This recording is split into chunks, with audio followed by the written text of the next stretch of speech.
नमस्कार दोस्तों, यदि आपको भी भारत और न्यूजीलैंड के बीच खेले जा रही 3 मैचों की टेस्ट सीरीज के तीसरे टेस्ट मुकाबले के तीसरे दिन का खेल पसंद आया हो तो हमारी इस वीडियो को एक लाइक जरूर कीजिएगा दोस्तों। आज की हमारी इस वीडियो का लाइक टारगेट सिर्फ 100 लाइक्स का है, तो दोस्तों वीडियो को दिल से लाइक जरूर करें। दोस्तों,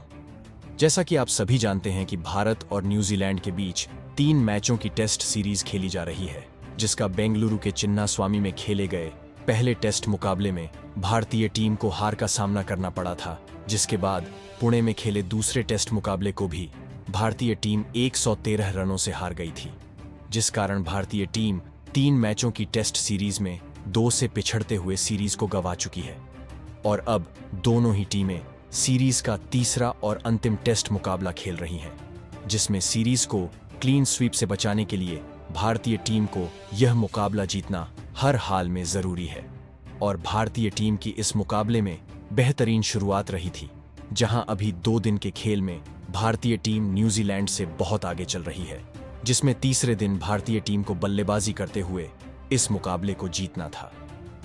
तो दोस्तों, बताने जा रहे हैं आपको भारत और न्यूजीलैंड के बीच खेले गए तीसरे टेस्ट मुकाबले के तीसरे दिन का पूरा हाइलाइट्स। उससे पहले यदि आपने अभी तक चैनल को सब्सक्राइब नहीं किया है तो सब्सक्राइब जरूर करें, ऐसे ही क्रिकेट की अपडेट पाते रहने के लिए। तो दोस्तों, आप सभी को बता दें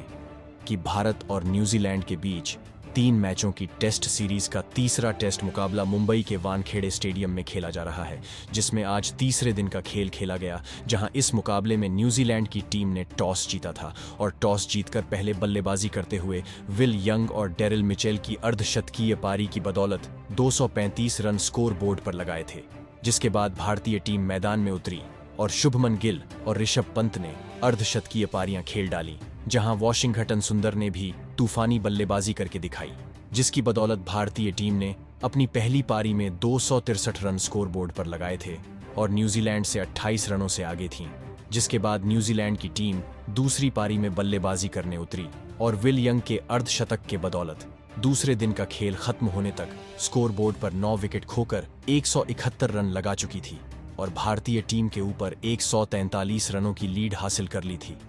लेकिन न्यूजीलैंड का सिर्फ 1 विकेट बचा हुआ था और एजाज पटेल 7 रन बनाकर क्रीज पर जमे हुए थे। ऐसे में तीसरे दिन का खेल शुरू हुआ और विलियम ओरोर्की आखिरी बल्लेबाज के रूप में एजाज पटेल का साथ निभाने मैदान में उतरे, जहां इन दोनों की कोशिश थी कि आखिरी विकेट के लिए एक बड़ी साझेदारी बनाकर अपनी टीम के स्कोर में ज्यादा से ज्यादा इजाफा किया जाए। तो वहीं दूसरी तरफ भारतीय गेंदबाज इस 1 विकेट को जल्दी हासिल करना चाहते थे। ऐसे में दिन का पहला ओवर रविंद्र जडेजा लेकर आए और इसमें कोई भी रन नहीं बना, जिसके बाद रविचंद्रन अश्विन के 44वें ओवर में भी कोई रन नहीं निकला और अगला ओवर जडेजा को फिर थमाया गया और इस ओवर में दोनों बल्लेबाजों ने 3 रन भाग कर लिए। लेकिन ओवर की 5वीं गेंद पर रविंद्र जडेजा ने एजाज पटेल को आकाशदीप के हाथों कैच आउट करवाकर पैवेलियन की राह दिखाई और न्यूजीलैंड की टीम को ऑल आउट कर डाला, जहां दूसरे दिन न्यूजीलैंड की टीम सिर्फ 3 रन ही जोड़ पाई और 174 रनों पर सिमट गई, जहां भारतीय टीम को इस मुकाबले को जीतने के लिए 147 रनों का लक्ष्य मिला था, जिसके जवाब में भारतीय टीम बल्लेबाजी करने उतरी और रोहित शर्मा और यशस्वी जायसवाल ने पारी की शुरुआत की। हालांकि लक्ष्य कुछ ज्यादा बड़ा नहीं था, ऐसे में इस सलामी जोड़ी को संभलकर बल्लेबाजी करते हुए अपनी टीम को आगे बढ़ाना था, जहां न्यूजीलैंड की तरफ से मैट हेनरी पहला ओवर लेकर आए और ओवर की दूसरी गेंद पर यशस्वी जायसवाल ने 1 रन लेकर अपना और टीम का खाता खोला, जहां दूसरी तरफ रोहित शर्मा ने अपना बल्ला चलाया और 5वीं गेंद चौके के लिए सीमा रेखा के बाहर भेजा और अपना खाता खोला। तो रोहित शर्मा यहीं नहीं रुके और उन्होंने अगला ओवर लेकर आए एजाज पटेल को भी निशाना बनाया और दूसरी गेंद पर रिवर्स स्वीप शॉट के जरिए चौका जड़ दिया।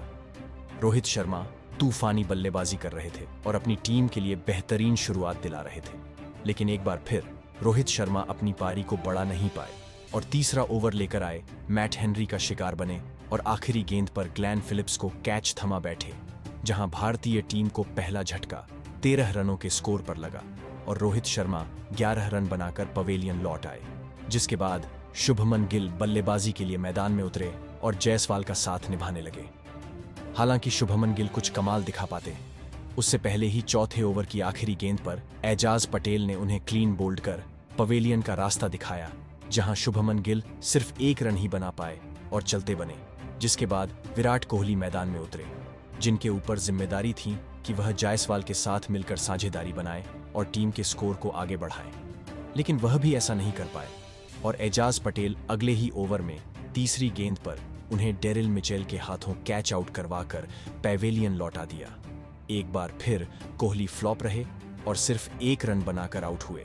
जहां भारतीय टीम ने सिर्फ 18 रनों के स्कोर पर अपने 3 बड़े विकेट खो दिए थे। जिसके बाद भारतीय पारी को संभालने के लिए ऋषभ पंत ने मैदान में कदम रखा और उन्होंने आते से ही ओवर की आखिरी गेंद पर हवा में शॉट खेला और छक्का लगाकर अपना खाता खोला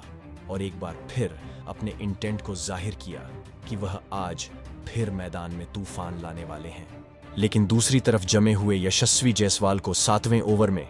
ग्लेन फिलिप्स ने ओवर की 5वीं गेंद पर LBW आउट करके पवेलियन की राह पकड़ाई,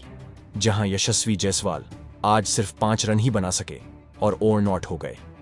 जिसके बाद सरफराज खान मैदान में उतरे और उन्होंने 1 रन बनाकर अपना खाता खोला,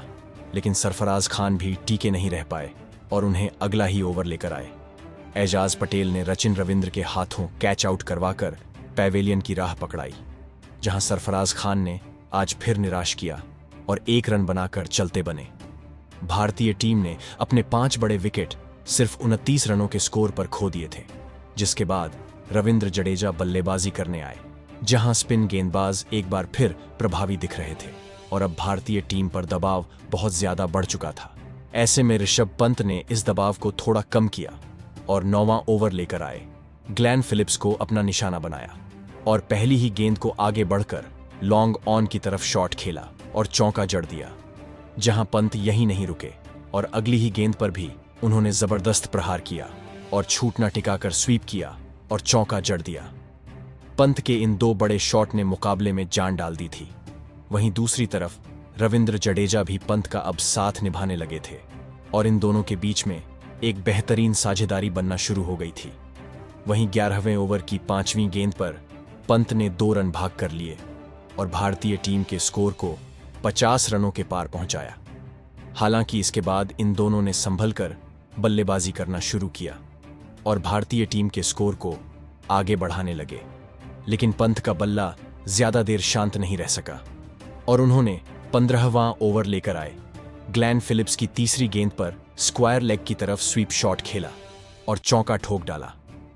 तो वहीं ऋषभ पंत का बल्ला अब रुकने का नाम नहीं ले रहा था और उन्होंने अगले ही ओवर में एजाज पटेल को भी एक शानदार पुल शॉट के जरिए चौका लगाया, जहां इन दोनों की साझेदारी अब 42 रनों की हो चुकी थी। लेकिन जडेजा पंत का ज्यादा देर तक साथ नहीं निभा पाए और 16वें ओवर की आखिरी गेंद पर एजाज पटेल ने ही विल यंग के हाथों कैच आउट करवाकर पैवेलियन वापस लौटा दिया, जहां रविंद्र जडेजा आज फिर सिर्फ 6 रन ही बना पाए और आउट हो गए। जिसके बाद वॉशिंगटन सुंदर मैदान में उतरे, जहां भारतीय टीम ने 71 रनों के स्कोर पर अपने 6 विकेट खो दिए थे और अभी भी लक्ष्य से 76 रन दूर थे। ऐसे में वॉशिंगटन सुंदर के ऊपर जिम्मेदारी थी कि वह पंत का बेहतरीन साथ निभाए और यहां से एक बड़ी साझेदारी बनाकर अपनी टीम के स्कोर को आगे बढ़ाएं। जहां इन दोनों के बीच साझेदारी बनना शुरू हुआ और ऋषभ पंत ने एक बार फिर अपने बल्ले का मुख खोला और 19वें ओवर की पहली ही गेंद पर घुटना टिकाते हुए फाइन लेग की तरफ बेहतरीन चौका लगा दिया। पंत बेहतरीन बल्लेबाजी कर रहे थे, जहां सुंदर भी उनका साथ निभा रहे थे और वह भी 1-2 रन भागकर साझेदारी को आगे बढ़ा रहे थे। जहां अगले ही ओवर में पंत का फिर कमाल देखने को मिला और उन्होंने एजाज की गेंद को मिड विकेट की तरफ पुश किया और हवा में शॉट खेलकर चौका जड़ दिया। इसी के साथ पंत अपने अर्धशतक के करीब पहुंच चुके थे और सिर्फ 1 रन दूर थे और उन्होंने अगले ही गेंद पर एक बेहतरीन शॉट खेला और गेंद को चौके के लिए सीमा रेखा के बाहर भेज दिया, साथ ही अपने अर्धशतक को भी पूरा किया। अब ऋषभ पंत भारतीय टीम के साथ साथ सभी की उम्मीद बन चुके थे, जहां सभी को भरोसा था कि अब यहां से भारतीय टीम को जीत दिलाएंगे और 20 ओवर के बाद लंच ब्रेक दिया गया। इस समय तक भारतीय टीम ने 90 रन स्कोर बोर्ड पर लगा दिए थे और जीत से 55 रन दूर थे, जहां ऋषभ पंत 53 रन तो वहीं वॉशिंगटन सुंदर 6 रन बनाकर जमे हुए थे। जहां लंच के बाद मुकाबले की शुरुआत हुई और 22वें ओवर में ऋषभ पंत ने एजाज पटेल को आड़े हाथ लिया और पहली ही गेंद पर चौका ठोक डाला। जहां पंत यहीं नहीं रुके और उन्होंने तीसरी गेंद पर भी मिड विकेट की ओर चौका जड़ दिया, लेकिन अगली ही गेंद पर भारतीय टीम को बहुत बड़ा झटका लगा और ऋषभ पंत को एजाज पटेल ने टॉम ब्लंडल के हाथों कैच आउट करवाकर पैवेलियन की राह दिखाई। जहां भारतीय टीम को पंत के रूप में बहुत बड़ा झटका लगा और पंत 64 रनों की बेहतरीन पारी खेलकर ओंठ हुए। जहां भारतीय टीम अभी भी लक्ष्य से 41 रन दूर थी और मैदान में रविचंद्रन अश्विन आए। जहां भारतीय टीम को यहां से एक महत्वपूर्ण साझेदारी की जरूरत थी और दोनों ही बल्लेबाजों को संभलकर बल्लेबाजी करते हुए अपनी टीम के स्कोर को आगे बढ़ाना था और ऐसा ही दोनों करते हुए नजर आ रहे थे। जहां 1-2 रन बनाते हुए इन्होंने अब एक साझेदारी बनाना शुरू कर दिया था, लेकिन यह साझेदारी ज्यादा बड़ी बन पाती उससे पहले ही 29वें ओवर की चौथी गेंद पर ग्लेन फिलिप्स ने रविचंद्रन अश्विन को टॉम ब्लंडल के हाथों कैच आउट करवाकर पैवेलियन वापस लौटा दिया। जहां भारतीय टीम को 8वां झटका लगा और अश्विन सिर्फ 8 रन बनाकर आउट हो गए, जिसके बाद आकाशदीप मैदान में उतरे और उन्हें भी ग्लेन फिलिप्स ने क्लीन बोल्ड कर पवेलियन की राह पकड़ाई और आकाशदीप जैसे आए थे वैसे ही वापस लौट गए बिना खाता खोले ही। जहां भारतीय टीम ने 121 रन पर 9 विकेट खो दिए थे और जीत से 26 रन दूर थीं।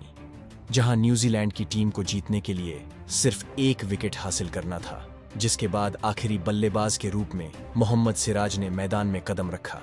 लेकिन अगला ही ओवर लेकर आए।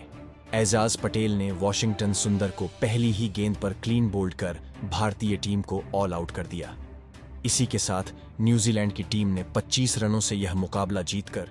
सीरीज को 3-0 से सूपड़ा साफ करते हुए इतिहास रच दिया। जहां 0-3 से हुए सफाई का वर्ल्ड टेस्ट चैंपियनशिप की पॉइंट्स टेबल में बहुत ही जोर का झटका भारतीय टीम को लगा है। जहां सीरीज हार से भारत पहले से दूसरी पायदान पर फिसल गया है। अब ऑस्ट्रेलिया का नंबर 1 पायदान पर कब्जा हो गया है, तो वहीं अब उसका यहां से चैंपियनशिप का फाइनल का टिकट हासिल करना भी लगभग असंभव हो गया है। ऐसे में अब टीम रोहित को फाइनल में पहुंचने के लिए ऑस्ट्रेलिया के खिलाफ सीजन के बचे आखिरी 5 टेस्ट मैचों में से सभी टेस्ट मैच जीतने होंगे, जो करीब फिलहाल तो असंभव सा दिख रहा है। वहीं इस परिणाम के साथ ही टीम रोहित को बाकी सीरीजों के रिजल्ट पर भी निर्भर रहना पड़ेगा। तो दोस्तों, आपको क्या लगता है न्यूजीलैंड से ऐसी शर्मनाक हार की वजह क्या है? कमेंट बॉक्स में हमें अपनी राय जरूर बताएं। नए हैं तो चैनल को सब्सक्राइब जरूर करें। वीडियो को लाइक और शेयर करना बिल्कुल नहीं भूलें। धन्यवाद।